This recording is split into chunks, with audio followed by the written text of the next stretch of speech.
Bueno, esperamos que sea el caso. Y vamos a empezar a discutir un par de cositas que se encuentran aquí en su libro y trataremos de ir precisando algunos temas. Dejen abrir el editor de ecuaciones. Esto ya no nos sirve. Vamos a borrarlo. Sí, y ya tengo aquí unas notitas. Sale. Entonces, digamos, la primera clase que tuvimos, la discusión de ayer, no la voy a contar como clase, ¿sí? Ya que de eso no se va a evaluar ni se van a preguntar cosas. De la primera clase hicimos una revisión general de la historia de la física, ¿sí? Eh, entonces, lo que hay que recalcar de la historia de la física es que es muy extensa, no es algo que uno podría tomar uno o dos cursos completos de un semestre cada uno para abundar en todos los detalles históricos. ¿Por qué es importante o por qué es útil conocer la historia de alguna ciencia? Porque te enseñan alcanzas a ver la forma en la que pensaba la gente o cómo es que se les ocurrió las ideas. Y muchas veces conociendo ese contexto, por supuesto que ayuda muchísimo a comprender de qué se trata el tema o cuál pudiera ser el objetivo del mismo, ¿no? Y también puede ser más fácil que tú sabiendo la manera de pensar del creador, pues puedas digerir mejor el tema. Aquí su libro, el antecedente histórico, lo toma más o menos desde la antigua Grecia. Como vieron en la presentación anterior, en realidad el antecedente histórico va mucho antes de los griegos, ¿sí? Se puede hablar sin temor a equivocarnos que las antiguas civilizaciones como los caldeos, los egipcios, los sumerios, ellos es bien sabido que practicaban la astronomía. Entonces la historia de la física empieza básicamente con el establecimiento de la agricultura, ¿no? Sin la medición del tiempo, como bien fue discutido, pues no podríamos saber las épocas. Sin embargo, bueno, aquí empiezan a hablar de la física que tiene sus orígenes en la filosofía. Yo difiero de eso, ¿sí? Y bueno, les empiezan aquí a mencionar un par de cosas. Veo que me faltan algunas imágenes. Creo que más bien para poner las imágenes que me faltan les tendré que dar una especie de doble clic, ¿sí? Entonces ya que vamos para acá, miren, no me deja abrirla, creo que es porque está como muy pesada. Aquí está, ¿sí? Y bueno, aquí ya les empieza a hablar en general de varios personajes. Mencionamos lo de la física moderna como una clasificación, pero no entramos en los detalles y no vamos a entrar en los detalles históricos del desarrollo de la física moderna. Eso, como les insisto, vamos a necesitar muchísimo tiempo para poder hablar de todo eso. Entonces simplemente diremos que está por ahí. Luego la siguiente página de su libro les propone una práctica de laboratorio en el sentido de explorar un poquito esta cosa del método científico, que es lo que vamos a discutir hoy principalmente, ¿no? Entonces todo esto tiene que ver con la práctica. eh, y bueno, aquí su libro les va a empezar a hablar de las ciencias factuales, les va a empezar a hablar de otro par de cosas que vamos a retomar mejor en unas especies de apuntitos que ya tengo bien elaborados. Entonces, todo lo que vamos a discutir aquí y vamos a mencionar en estos pequeños apuntes ya elaborados, eh, ténganlos en mente como posibles preguntas de examen, ¿no? Como posibles discusiones para el examen, para que no vaya ahí a haber algún problema, ¿no? Entonces, o sea, punto de partida, la palabra física, ¿sí? La palabra física viene del término griego físique, que literalmente significa naturaleza. Entonces, esto que nosotros tenemos aquí, que les estoy subrayando, es la definición etimológica de la palabra física. Entonces, hay que tener cuidado con no confundirla con la definición moderna, ¿sí? Para eso tenemos a la definición moderna aquí abajo. La física es la ciencia que estudia a la materia, energía, tiempo y espacio, así como las interacciones, ¿no? Y aquí entiéndase por la palabra fuerzas como un sinónimo de interacción. La primera clase que se tuvo de la historia de la física platicábamos de las 4 interacciones fundamentales que se consideran en la naturaleza, que es la electromagnética, la gravitatoria, la nuclear fuerte y la nuclear débil. Y en el día de discusión que se tuvo ayer con este rollo de las estrellas y los agujeros negros, pues poníamos ejemplos de cómo podían actuar o cómo, conociendo estas fuerzas, podemos hacer un modelito de vida de las estrellas y saber ahí algunos tipos de hacer algún tipo de predicción o entender por qué pasan ciertas cosas en el universo. Ahora, algo muy bonito que tiene la física, algo muy interesante, es que la física puede abordar prácticamente cualquier fenómeno. Vamos a ponerles un ejemplo, ¿no? ¿La física podría estudiar el amor? La respuesta es sí. Digo, por muy extraño que pueda suceder eso, efectivamente la física puede estudiar el amor. Vamos a tratar de entender, esto de la antropología ahorita lo menciono, ¿sí? Es una forma más adecuada de estudiar el amor, pero ¿el amor puede estudiar la física? Pues la respuesta es sí, sí puede. ¿Es buena idea que la física estudie el amor? No. ¿Sí? Es digamos parte de las diferenciaciones que quiero que ubiquen con estas temáticas. Por ejemplo, vamos a tratar de entender físicamente qué es el amor. El amor se pudiera catalogar o se pudiera poner en términos de neurotransmisores, ¿sí? Para el amor podemos hablar de neurotransmisores, y a final de cuentas todo el tejido que conforma el cerebro, o sea, a final de cuentas la parte donde tenemos el amor, por así decirlo, en el cerebro, es una parte que se llama neocórtex, ¿sí? Neocórtex, y también lo tenemos en otra parte que le llamamos la amígdala. Digo, lo estoy diciendo de una manera muy burda y muy resumida, pero a final de cuentas los neurotransmisores están hechos de sustancias químicas que a su vez están compuestas de protones, neutrones y electrones. El neocórtex está formado también por esos átomos. Entonces, estas reacciones químicas, en su última descripción, en la descripción más simplista de todas, pues son partículas fundamentales. Entonces, con lo que sabemos de teoría electromagnética, pudiéramos modelar a una neurona o a los grupos de neuronas como si fueran cargas eléctricas y empezar a tratar de explicar cómo es que estas cargas eléctricas interaccionan y las conexiones de las neuronas, cómo pueden ir guardando información, etcétera. Entonces, si hacemos toda la construcción desde cero, podemos hacer la descripción del fenómeno. Sin embargo, una neurona pues está conformada por miles de millones de partículas fundamentales, protones, neutrones y electrones, y además nuestro cerebro tiene miles, cientos de miles de neuronas.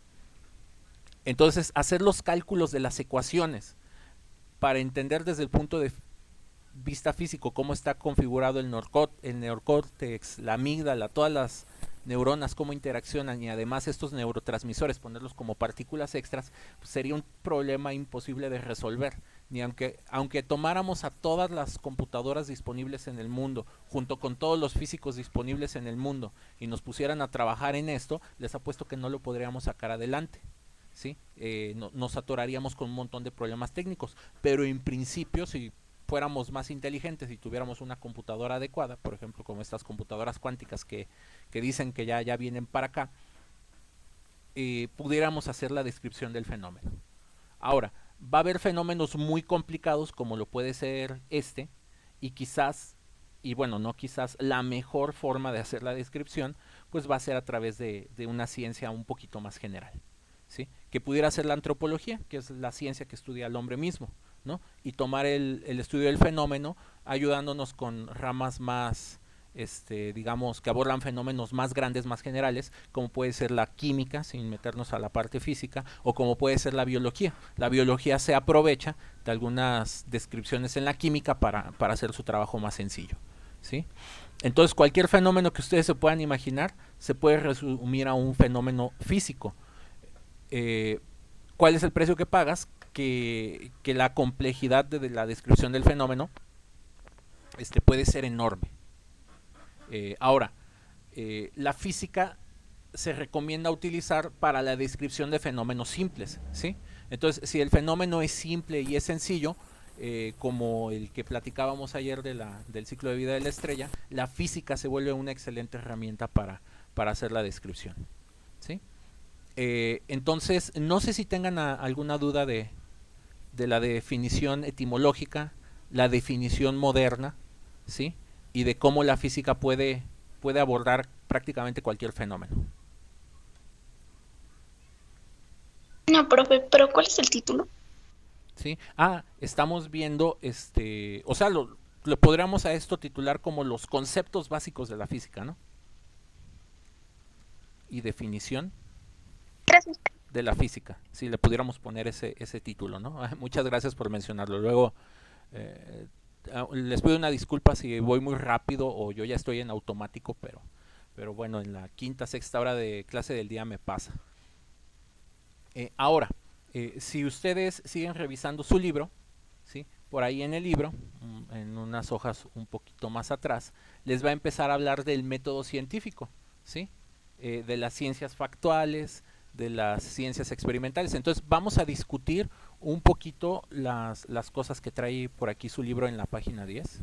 Así que luego no, como que el archivo que me pasaron está muy pesado y como que mi libro no lo revisa bien. De hecho estoy viendo que hasta me falta la página. Si no, esa página no me la pasaron, una disculpa. Supongo que ahorita la agrego.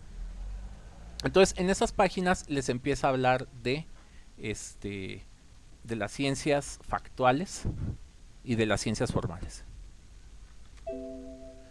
Eh, ¿Cuál es la madre de todas las ciencias? La madre de todas las ciencias es la filosofía, ¿sí? Cualquier tipo de conocimiento que se maneje actualmente lo podremos rastrear hacia atrás, hacia la filosofía, ¿sí? Y la filosofía, todas sus ciencias las puede categorizar y las puede categorizar con en ciencias formales o ciencias factuales, ¿sí? Entonces, las ciencias formales de alguna manera son aquellas que contienen algún tipo de regla o de estructura lógica, ¿sí? Entonces le vamos a poner reglas en general o estructura lógica. De alguna manera las ciencias formales son de estas cosas que tienen o se definen algún conjunto de reglas y nos ponemos a ver cuál es la consecuencia de que tú hayas escogido o tú supongas que las reglas son así. Un muy buen ejemplo de las ciencias formales o la ciencia formal por excelencia son las matemáticas. Si hacen un poquitito de memoria de sus cursos de matemáticas 1 y 2, en el curso de matemáticas 1, en algún tema muy al principio y seguramente de manera muy embarrada y correteada, les habrán platicado de los axiomas de los números reales. Para que se acuerden un poquito, son estas reglas que dicen la conmutatividad, ¿no? Que por ejemplo A por B es igual que hacer B por A. O sea que 3 por 2 tiene que ser equivalente a que tú digas 2 por 3. Que la regla de asociatividad, que si tienes la suma 1 más 2 más 3, pues puedes sumar 1 más 2 y luego lo que te resulte sumarlo con 3, o pudieras tú sumar 2 con 3 primero y lo que te quede luego sumárselo al 1, ¿sí? Entonces, esos axiomas de los números son ejemplos de esas reglas o estructura lógica básica que se encuentra detrás de las matemáticas. Entonces, si estas reglas están correctamente planteadas, pues tú ya nomás te pones a ver cuáles son las consecuencias de esas reglas. Otro ejemplo de ciencia formal pudiera ser el derecho, ¿sí? El derecho, la abogacía, lo pudiéramos catalogar como una ciencia formal en el siguiente sentido. En el derecho hay varios niveles, digamos, de importancia o de prioridad para aplicar una ley. Por ejemplo, lo más fundamental que existe en el derecho, no soy experto en derecho, entonces seguramente puedo decir alguna sandez, pero en mi cultura general no creo equivocarme tanto. Lo más fundamental que existe en el derecho es la famosa Carta Magna, ¿sí? Entonces, de la Carta Magna, que son los famosos derechos humanos fundamentales, eh, de ahí se derivan las reglas más básicas o esas cuestiones de obligación y derecho a las cuales no puedes renunciar aunque tú quieras. Por ejemplo, el derecho a la vida. ¿Sí? Si una persona se quiere quitar la vida y no tiene un motivo para hacerlo, no hay un sufrimiento, nada, la autoridad está obligada a protegerte y a permitir y a ingeniárselas para que tú no hagas eso, ¿no? E incluso están obligados a atenderte y a averiguar, bueno, por qué te quieres quitar la vida, eso no lo debes de hacer, yo Estado no lo debo de permitir. Entonces puedes categorizar las reglas y bajo una estructura lógica, ¿sí?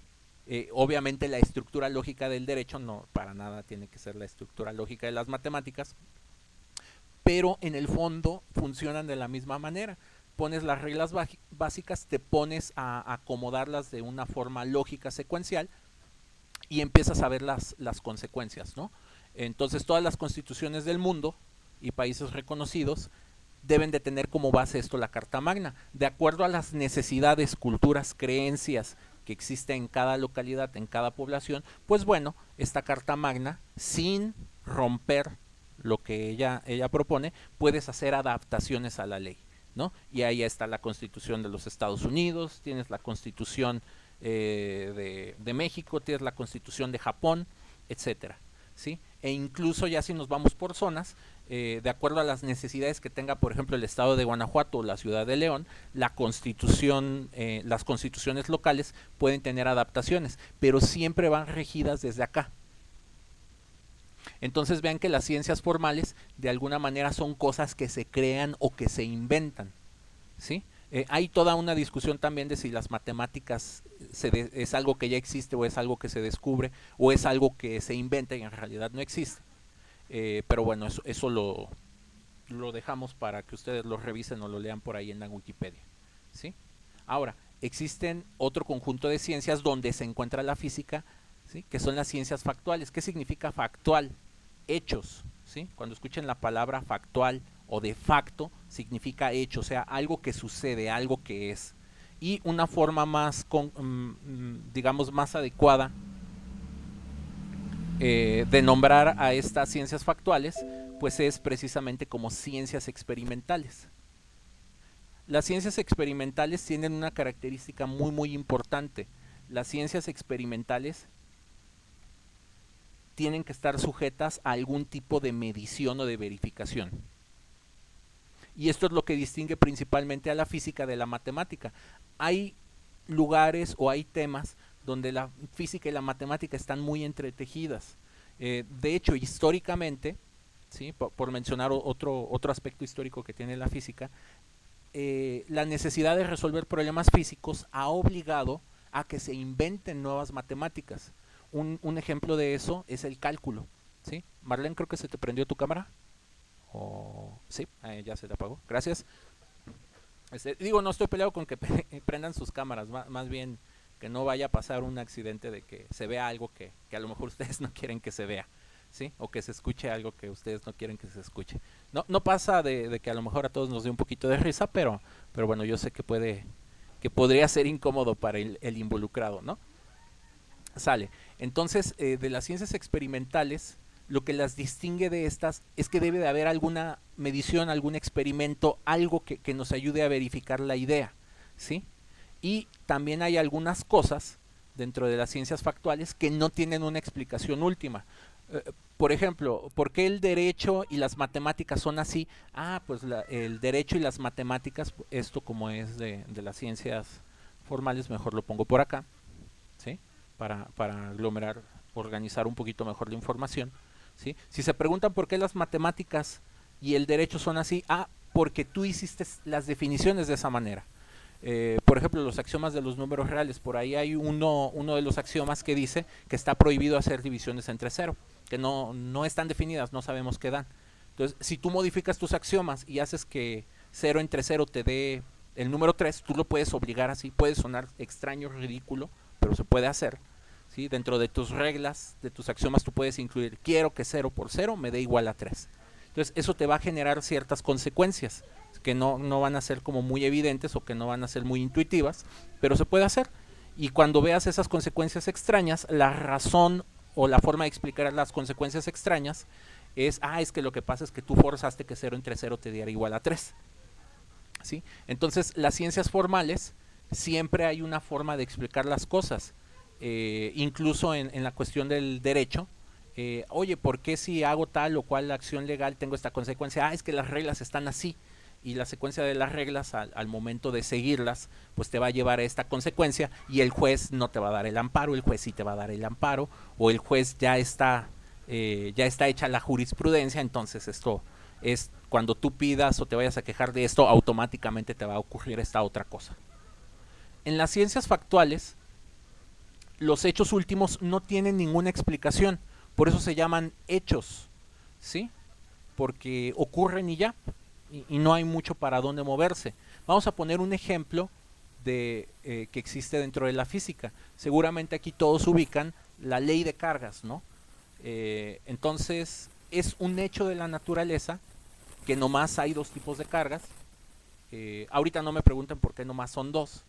Tratar de contestar esa pregunta de por qué son dos y no tres o cuatro o cinco tipos de cargas está muy fuera de los alcances de los cursos y de lo que vamos o podríamos discutir aquí. Entonces, esto es un hecho en la naturaleza. Vamos en el universo, nos ponemos por las técnicas que tenemos disponibles, nos ponemos a buscar cuántos tipos de cargas eléctricas hay y solo vas a encontrar dos. ¿Por qué son dos?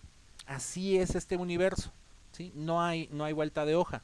Y luego te pones a hacer algunas pruebas con estas cargas y te das cuenta que si pones juntas dos cargas que son diferentes, las cargas se van a atraer, una se va a pegar a la otra, ¿sí?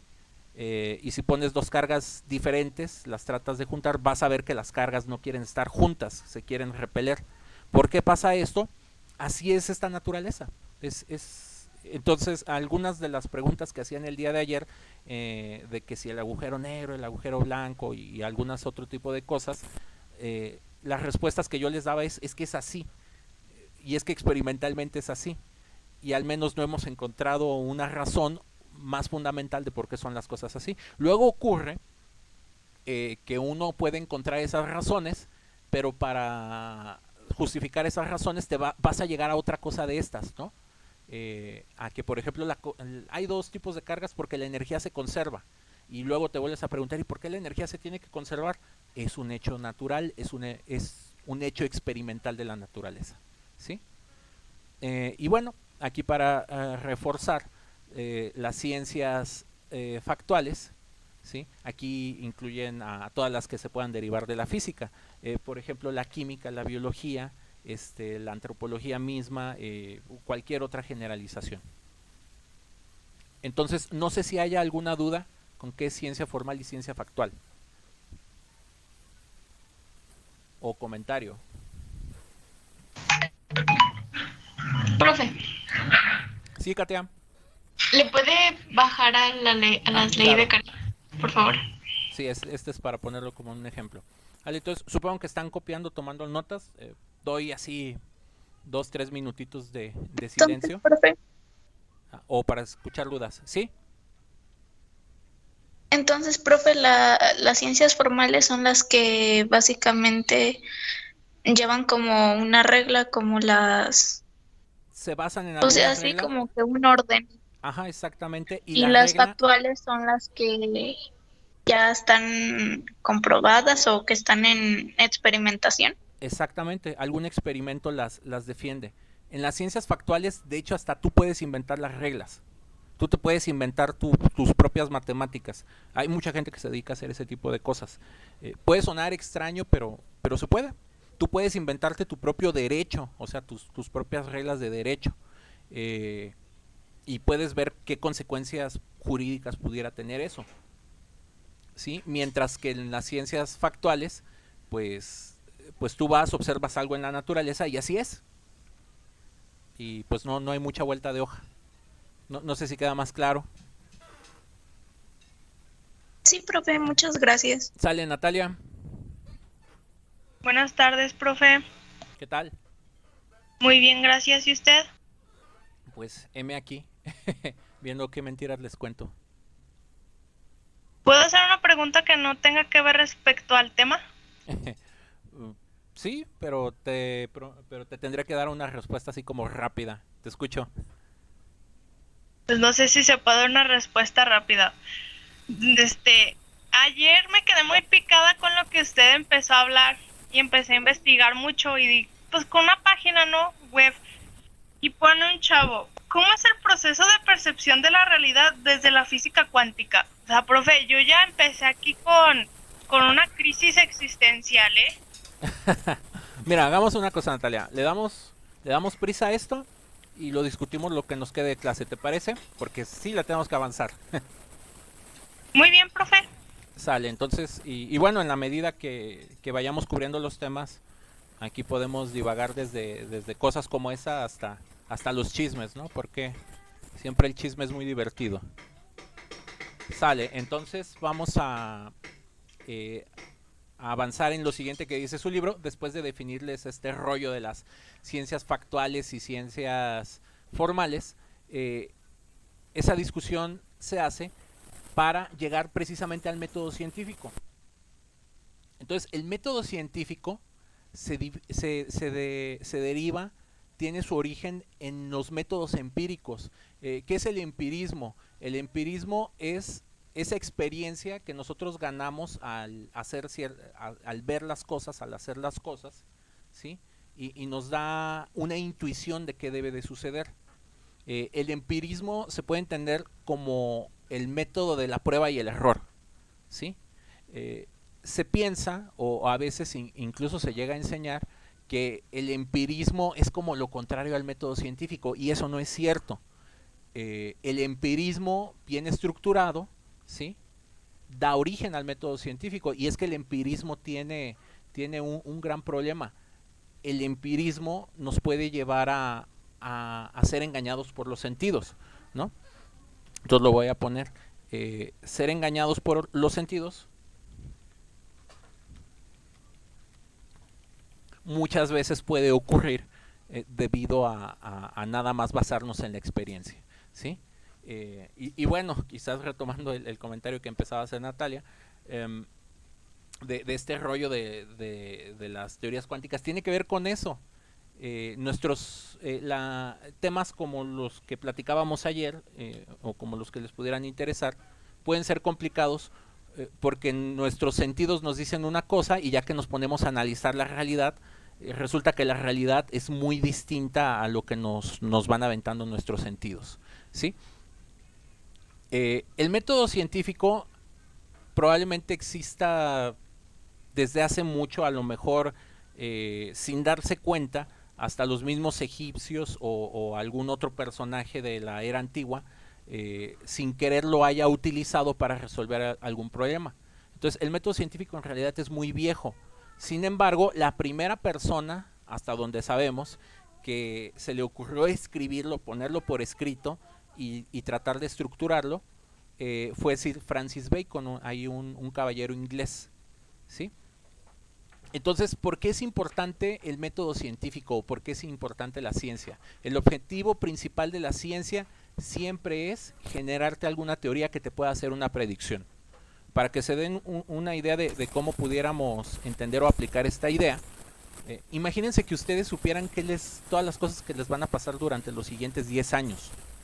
Si ustedes supieran lo que les va a suceder en sus vidas o a lo que ustedes se van a enfrentar durante los próximos 10 años, es decir, les estoy diciendo que si ustedes pudieran saber su propio futuro, por supuesto que lo podrían modificar, ¿sí? Por supuesto que pudieran tomar las mejores decisiones para tener un buen trabajo, para tener una buena carrera, para hacer una buena elección de pareja, hasta para saber si te convenía más la casa de la esquina o la casa del fondo de la colonia, ¿sí?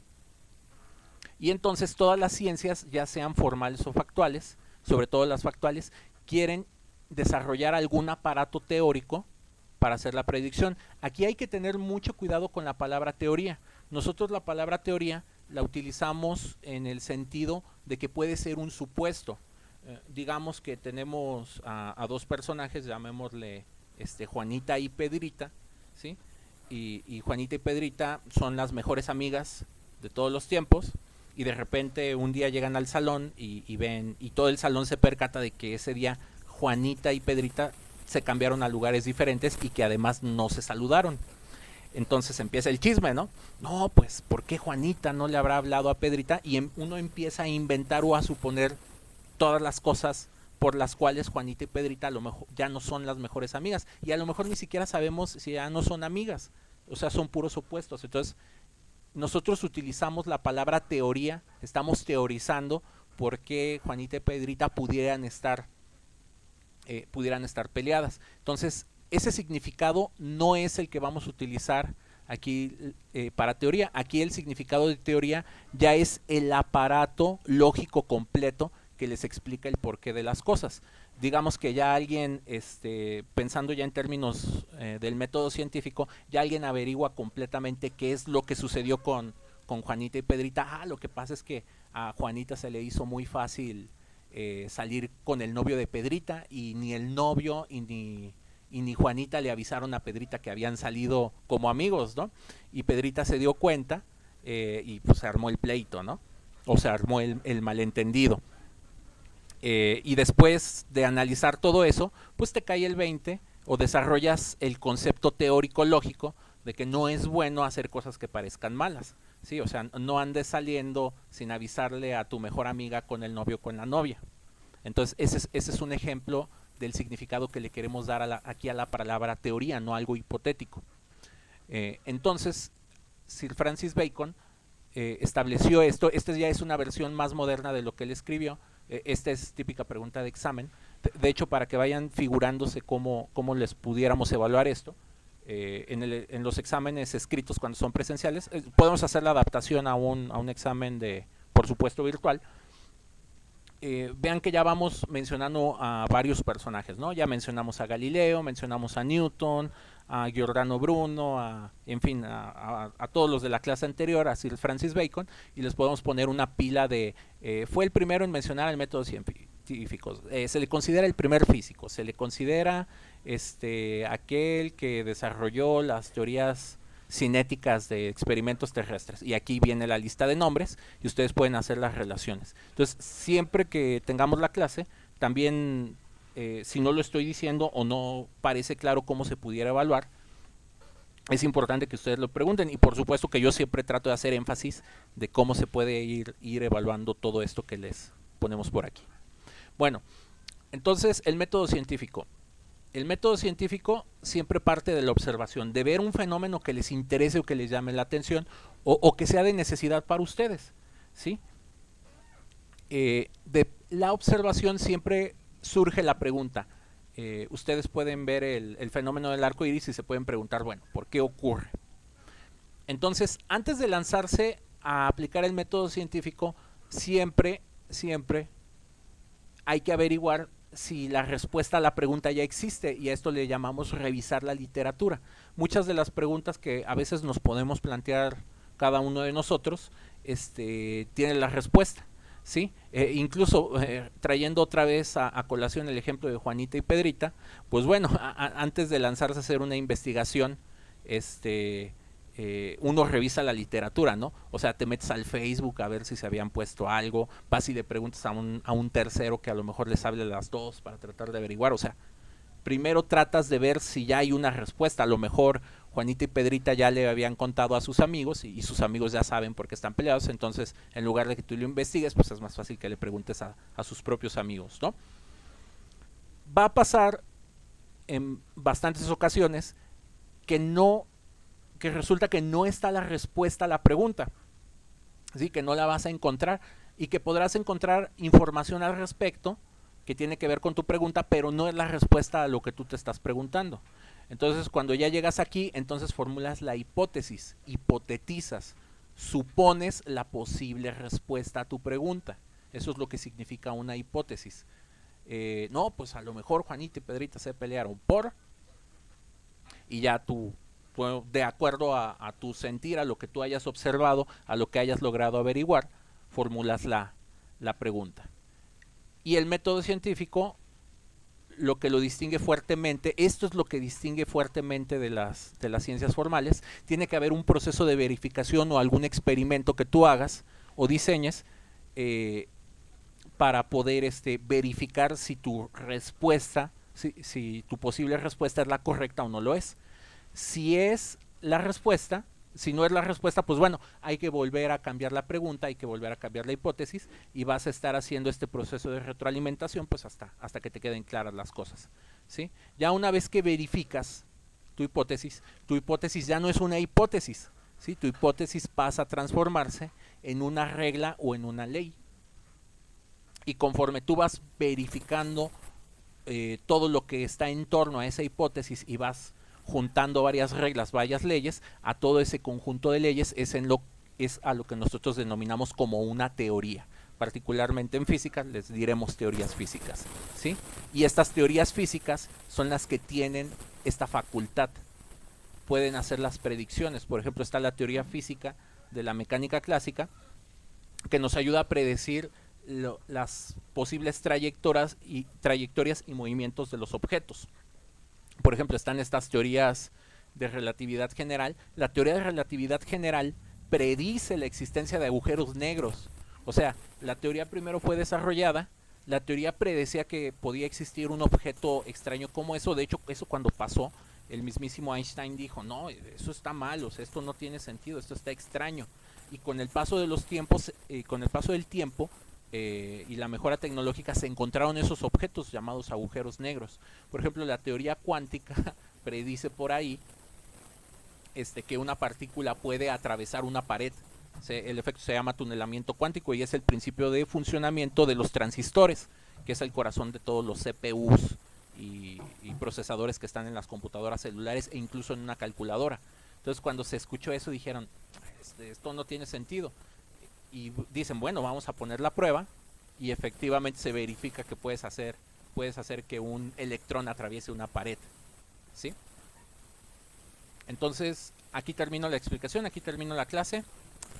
Nos quedan 7 minutotes.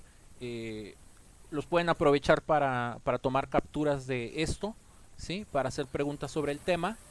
Y ahora sí, Natalia, podemos, bueno, primero vamos a las manitas levantadas. A ver, vamos con Héctor, creo que primero fue Héctor. Te escucho. ¿Podría repetir rápidamente verificación y experimento? Sí, la verificación y el experimento es lo que tú tienes que hacer para ver si tu posible respuesta era verdad o era mentira. Por ejemplo, en el caso de Juanita y Pedrita, un experimento sería irles a preguntar directamente qué sucedió, ¿no? O a lo mejor tú ahí juntarlas y ponerlas en alguna situación, hacer una pregunta y ver cómo reaccionan, y de su reacción tú ver si lo que creías, o sea, de lo que se te había ocurrido como posible respuesta, pues afirmarlo o descartarlo. ¿Sí, Héctor? Sí, gracias. Sale, Carol. Profe, yo tengo una pregunta, pero no tiene que ver con el tema. A ver, tiene que ver con la pregunta de ¿Vio? Natalia. ¿Sí, te escucho otra vez? ¿Vio la película de Avengers Endgame? Carol, tu audio se traba bastante. ¿Qué te parece si escribes la pregunta y voy viendo qué me iba a preguntar Natalia, y ahorita hablamos de los Vengadores Profe, yo sí lo escuché. y del Endgame? A ver, Diego, o dime, o tú replantéame la pregunta. Bueno, si yo escuché, dijo que si usted vio la película de Endgame. Lo de los La Vengadores. Pero Avengers. es que esa no es la única. Sí, Profe, creo que recuerdo tu pregunta. Bueno, ahora tú sigue, Carol, te escucho. Profe, ¿ya me escuchó? sí, ya. Ah, ok. Aparte de que si vio la película, quería preguntarle que si vio la escena en la que Hulk dice que si alguien viaja al pasado, ese pasado se vuelve su futuro. Y lo que fue su presente se vuelve el pasado, que ya no se puede alterar por su nuevo futuro. Ya pasaron 2 años de la película y yo sigo procesando eso, no lo entiendo. La verdad no me acuerdo. Y no sé, así como lo planteas suena como muy ilógico. Supongo que la tendría que ver. Si me dices más o menos en qué parte es, puedo tratar de hacer el esfuerzo de... dime nomás, es como a la mitad, es después de la mitad, o dime qué minuto de película Es es. cuando va por la gema de tiempo. Es que no me acuerdo, es cuando están planeando ir por las gemas al pasado, que está Ant-Man en la máquina y que empieza a decir, volver al futuro son puras mentiras. Ok, Pero a lo sí. que se refiere ella es al multiverso, o sea, que si haces algo, cambia tu línea temporal y se vuelve otro universo, otra línea temporal. Sí, Y, eso es correcto. Justamente lo que hablábamos ¿cómo se dice? De Dragon Ball y el Trunks del futuro, ¿no? Eh, y en la Mejor es película Dragon Ball. y en la película de los Avengers también lo plantean bien. Dicen que una posible consecuencia, obviamente todo eso es hipotético, ¿eh? Pero bueno, hablemos de lo hipotético. Lo que dicen es que si viajaran en el tiempo, el riesgo que pueden producir es que se generen como muchas líneas temporales. Yo no veo por qué eso pudiera ser bueno, pudiera ser malo, pero bueno, cuando se anda ahí hablando con la persona que tenía la gema del tiempo, sí, esa es precisamente la idea. Carol. Profe, no me acuerdo bien cómo era, pero chequenlo así, nada más busquen en YouTube, escena de la explicación de Hulk o algo así, porque a mí me gusta mucho eso y no lo termino de procesar. Ok, lo checo y podemos iniciar o terminar con eso en la siguiente clase. Y ahora sí, Natalia, nos quedan 2, 3 minutotes para divagar.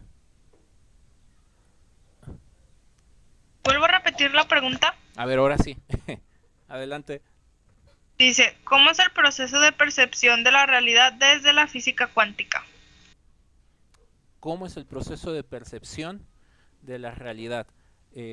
Bueno, para poder, o sea, para que me puedas entender lo que te voy a decir, primero hay que entender un poquito cómo funciona la teoría cuántica. ¿Sí? Ahí les puedo pasar algunos videos divulgativos muy buenos y gráficos. Luego los gráficos ayudan muchísimo a digerir las cosas. Eso les puede ayudar mucho. Pero el primer paso es entender que en la mecánica cuántica supone todo lo que puede suceder. O sea, por ejemplo, desde el punto de vista de la mecánica cuántica, supongamos que tenemos una pelotita. Entonces, la pelota puede tener varias opciones de movimiento, ¿sí? La pelota, de hecho lo voy a escribir así porque incluso así se escribe. Quizás la pelota pudiera ir hacia el frente, quizás la pelota pueda ir hacia atrás. Otra posibilidad es que la pelota pueda ir hacia arriba. Obviamente aquí hay que mencionar las posibilidades lógicas, ¿no? La pelota podría ir hacia abajo, la pelota podría ir inclinada hacia allá, y entonces empezamos a poner todas las posibilidades. Estas posibilidades en mecánica cuántica se le llaman estados, ¿sí? Entonces, en la mecánica clásica o típica, tú a través de una ecuación, dándole unos datos de entrada, la ecuación te dice de forma determinista y sin equivocarte qué es lo que le va a pasar a la pelota. Entonces lo pudiéramos poner así. Clásico, hablar de este problema de la pelota sería más bien alguna ecuación, ¿sí? Describir a la pelota con una ecuación y esa ecuación te da como resultado una única respuesta. En la mecánica cuántica la cosa funciona un poco más al revés. Piensas en todo lo que puede hacer la pelota, ¿sí? Y a esta pelota y a todas estas posibilidades les asignas varios números. O sea, y estos números son como esas probabilidades de que la pelota haga cierta cosa. La probabilidad, por ejemplo, aquí A sería la probabilidad de que la pelota vaya a la derecha, B que vaya a la izquierda, C de que vaya para arriba, D de que vaya para abajo. O sea, esto es un numerito a final de cuentas. Este pudiera ser el 10%, el 10%, el 15%, etcétera, ¿no? Entonces, esta es la descripción matemática de la mecánica cuántica. Y en la mecánica cuántica pasa lo siguiente. Cuando tú mides algo, el efecto de medir hace que tú modifiques las cosas. En mecánica clásica, si tú mides una mesa, con ayuda de una regla a la mesa no le pasa nada. Chicos, ya son las 3:41. Quien quiera retirarse lo puede hacer. Hablaré a lo más otro minuto y ya, para que no lleguen tarde a titularidad. Pero bueno, para no dejar esto en el aire. Entonces, estas son las probabilidades de que la pelota haga tal o cual cosa. Profe, Entonces cuando... perdón por interrumpir, pero nos comentó nuestro titular que tiene una pésima calidad de internet y que lo más probable es que no se va a conectar. Así que, pues, no se estrese, todavía tiene 10 minutos. Ok. No, yo no me estreso, yo luego más bien que los regañen a ustedes o que venga aquí. ¿Quién es su titular? Digo, para saber con quién me tengo que estar Enrique discutiendo. Orlando. Enrique. Ah, pues puro, el tocayo, puro cuate. No sé. Ahí me voy a disculpar con él. Bueno, entonces con más calma pues. Vamos a tener aquí, estas son las probabilidades de que la pelota haga ciertas cosas. Entonces en la mecánica cuántica ocurre algo bien problemático. Cuando tú mides, el efecto de medir hace que se modifiquen las cosas. Puede sonar extraño, pero así sucede. En la mecánica clásica, que describe cosas grandes, y tú mides la mesa con la regla, pues después de que tú le pones la regla encima de la mesa no le pasa nada. En la mecánica cuántica las cosas son tan pequeñitas y tan delicadas que cuando tú le quieres medir algo de un electrón o de un protón o una partícula pequeñita, la modificas, la cambias. El efecto de medir produce modificaciones. Entonces cuando tú quieres medir qué le pasó a la pelota, ocurre una cosa que se llama el colapso de la función de onda. ¿Qué significa que colapse la función de onda? Que de todas estas posibilidades acaba por ocurrir una sola. Y luego vuelves a hacer el experimento de medir qué le va de tratar de medir qué le pasará a la pelota, y a lo mejor la siguiente vez que lo mediste, todas las posibilidades colapsan a esta. ¿Sí? Y entonces tienes que hacer muchos experimentos para ver qué es lo que va a suceder. De todas estas posibilidades, obviamente habrá alguna más probable. Y habrá otras que sean raras o que casi no ocurran. ¿Cómo es la percepción de la realidad desde el punto de vista de la mecánica cuántica? Se supone que es esta. Y le dicen interpretación de Copenhague. Ahí puedes meterte a Wikipedia y buscar qué es esto de la interpretación de Copenhague. Entonces, cuando inventaron eso, la gente decía que eso era irreal, que era ilógico, pero resulta que con el paso de los tiempos, del tiempo y de las verificaciones experimentales, pues resulta que esto sí sucede. Y aquí es donde sale toda esta teoría de que aquí tienes como las decisiones que tú quieres tomar, y de todas las decisiones, cuando tú tomas una, el universo se bifurca, y entonces hay un universo donde las cosas ocurrieron de esta manera, y por supuesto que están los otros universos donde vas a empezar a tener estas opciones. Yo el problema que le veo a esa interpretación es que no lo debes de tomar como muy literal, porque si lo tomas muy literal, pues significa que esto lo deberías de poder encontrar o medir, y pues la gente no lo encuentra. Entonces esto de la interpretación de la percepción de la realidad, ¿sí? Es algo así como un poquito más filosófico. Si algún día alguien se las ingenia para encontrar estas versiones del universo donde las cosas fueron diferentes, entonces sí, lo podríamos tomar como un hecho, pero hasta el momento esto raya en lo hipotético. No sé si queda más claro, Natalia. Sí, totalmente, profe, muchas gracias. Sale, ahí, si me recuerdas, mándame un mensajito por chat privado para recordarme, porque luego no lo voy a buscar ahorita, mándamelo ya ya tarde, ya que haya acabado el turno de clases, y para acordarme y pegarles un video, porque en un video les explican esto mucho más bonito de lo que yo lo hago aquí, ¿no? Entonces les será bastante útil. Bueno, ahora sí.